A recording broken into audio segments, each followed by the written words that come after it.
ಕೆಲವರು ತುಂಬಾ ರಾಜ್ಯಾದ್ಯಂತ ದೇಶಾದ್ಯಂತ ಫೇಮಸ್ ಆಗ್ತಾರೆ. ಇನ್ನು ಕೆಲವರು ಆ ಭಾಗಗಳಲ್ಲಿ ಮಾತ್ರ ಸೀಮಿತವಾಗಿರ್ತಾರೆ. ಮಹಾದಾಸೋಹಿ ಶರಣಬಸಪ್ಪ ಅಪ್ಪಾಜಿಯವರು 90 ವರ್ಷ ಲಿಂಗೈಕ್ಯರಾಗಿದ್ದಾರೆ.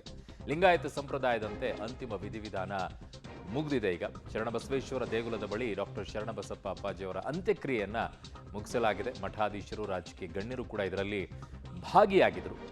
ಸೊ ಅವರ ಫೋಟೋಗಳನ್ನು ಇಟ್ಟು ಪೂಜೆ ಮಾಡ್ತಾರೆ. ಆ ಭಾಗಗಳಲ್ಲೆಲ್ಲ ಸರ್ಕಾರಿ ಗೌರವವನ್ನು ಅವರಿಗೆ ಸಲ್ಲಿಕೆ ಮಾಡಲಾಗಿದೆ. ಉಪಮುಖ್ಯಮಂತ್ರಿ ಡಿ ಕೆ ಶಿವಕುಮಾರ್ ಅವರೇ ಹೋಗಿ ಗೌರವವನ್ನು ಸಲ್ಲಿಸಿದ್ದಾರೆ. ಅಂತಿಮ ವಿಧಿವಿಧಾನ ಲಿಂಗಾಯತ ಸಂಪ್ರದಾಯದಂತೆ ನಡೆದಿದೆ. ಭಸ್ಮದ ಬಾಕ್ಸ್ ತಗೊಂಡ್ರಿ, ಹಿಂದಿನ ಭಸ್ಮದ ಬಾಕ್ಸ್ಗಳು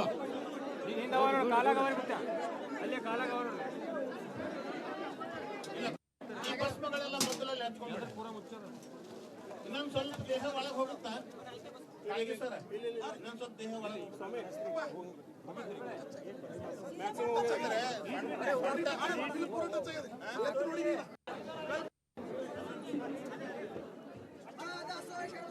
ಸ್ವಲ್ಪ ಭಸ್ಮ ನಿಮ್ಮ ಭಕ್ಷ್ಯಗಳು ತಗೊಂಡು ತಲೆ ಮೇಲೆ ಸುರೋರಿ ಪೂರ್ತಿ.